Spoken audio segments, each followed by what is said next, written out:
Mission ছিল একদম পরিষ্কার, আকাশে কোনো বাধা নেই, কিন্তু শেষ মুহূর্তে এমন কিছু ঘটল যা কেউ কল্পনাও করেনি। ইসরায়েলের এক গোপন ঘাঁটি থেকে তখন নিঃশব্দে ডানা মেলছে এক অদৃশ্য ঘাতক। নাম তার F-35 লাইটনিং 2, বিশ্বের সবথেকে দামি আর সবথেকে রহস্যময় এক যুদ্ধবিমান। পাইলটের মনে ছিল আকাশচুম্বী দম্ভ। তিনি জানতেন তাকে ধরার মতো ক্ষমতা এই পৃথিবীতে কারও নেই। মিশন ছিল একদম পরিষ্কার, আকাশপথে কোনো বাধা নেই, টার্গেট ইরানের সবথেকে সুরক্ষিত পারমাণবিক কেন্দ্র। পাইলট ভাবছিলেন এটি হবে তার জীবনের সবথেকে সহজ অপারেশন, কিন্তু শেষ মুহূর্তে এমন কিছু ঘটল যা কেউ কোনোদিন কল্পনাও করেনি। F-35 যখন শব্দের চেয়ে কয়েক গুণ বেশি গতিতে ইরানের সীমানায় ঢুকল, তখন পেন্টাগনের কন্ট্রোল রুমে বসা অফিসাররা হয়তো বিজয়ের হাসি হাসছিলেন। তাদের রাডার স্ক্রিনে তখন সবকিছুই ছিল স্বাভাবিক, কিন্তু ইরানের তপ্ত মরুভূমির নিচে তখন তৈরি হচ্ছিল এক ডিজিটাল নরক। মাটির অনেক গভীরে থাকা এক গোপন কমান্ড সেন্টার, সেখানে হঠাৎ করেই এক ভুতুড়ে সিগন্যাল ধরা পড়ে। ইরানের জেনারেলদের মুখে ভয়ের বদলে তখন ফুটে ওঠে এক রহস্যময় হাসি। তারা কয়েক বছর ধরে নিভৃতে তৈরি করেছে এক জাদুকরী ডিজিটাল জাল, এমন এক প্রযুক্তি যা এই অদৃশ্য ভূতকেও মাটির প্রেতাত্মা বানিয়ে ছাড়বে। যখন পাইলট ভাবছিলেন তিনি একদম ধরাছোঁয়ার বাইরে, ঠিক তখনই ককপিটের সব ডিসপ্লে রক্ত লাল হয়ে জ্বলে ওঠে। পাইলট স্তম্ভিত হয়ে লক্ষ্য করেন তার নেভিগেশন সিস্টেম পুরোপুরি অন্ধ। কয়েকশো কোটি টাকার বিমানটি তখন স্রেফ আকাশে ভাসমান এক খেলনা।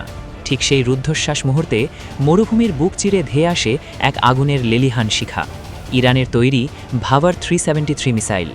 পাইলট বাঁচার জন্য আপ্রাণ চেষ্টা করেছিলেন, কিন্তু ইরানের সেই অদৃশ্য ইলেকট্রনিক শিকল তাকে নড়ার সুযোগটুকু দেয়নি। এক অসহ্য নীরবতার পর আকাশের বুকে ঘটে এক বিকট বিস্ফোরণ।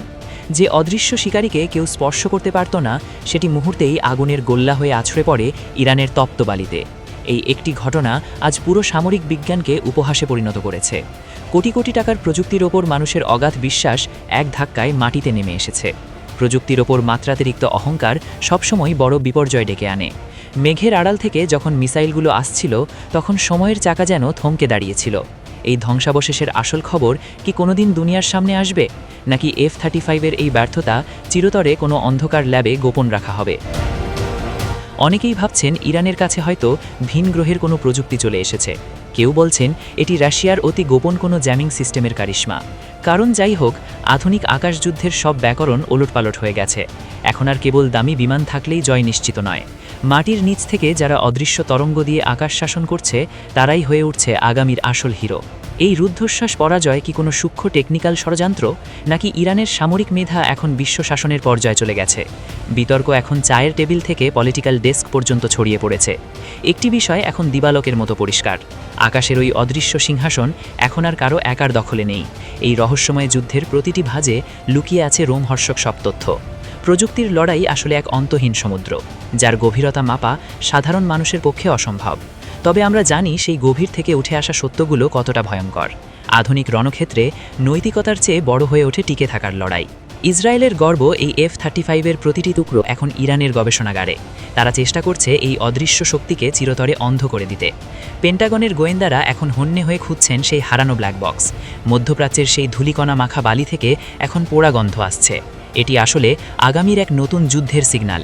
সেখানে হয়তো আর কোনো পাইলট থাকবে না, থাকবে কেবল কতকগুলো অদৃশ্য সংকেত, যা সেকেন্ডের ব্যবধানে একটা দেশের ভাগ্য লিখে দেবে। বিজ্ঞানের অগ্রযাত্রা যেখানে শেষ হয়, সেখান থেকেই শুরু হয় এই গভীর অন্ধকার রহস্য। প্রতিটি বিস্ফোরণ আমাদের নতুন এক ব্যাকরণ শেখাচ্ছে, যেখানে জয়ী সেই হবে যার হাতে থাকবে সবথেকে ধূর্ত ইলেকট্রনিক অস্ত্র। ইরানের সেই ধূসর মরুভূমিতে পড়ে থাকা ধ্বংসাবশেষগুলো আজ কেবল লোহার টুকরো নয়, সেগুলো আধুনিক বিশ্বের সবথেকে দামি পরাজয়ের এক জীবন্ত দলিল। আকাশের সেই নীল সীমানায় এখন এক নতুন অনিশ্চয়তা। পেন্টাগন থেকে শুরু করে তেল আবিব, সব জায়গার এয়ারবেসে এখন পিন পতন নীরবতা। প্রতিটি টেকনিশিয়ান এখন আবার তাদের সিস্টেম চেক করছে। কোনো একটা সূক্ষ্ম ফুটো কি রয়ে গেল? কোনো একটা কোডিং কি ইরান হ্যাক করে ফেলেছে?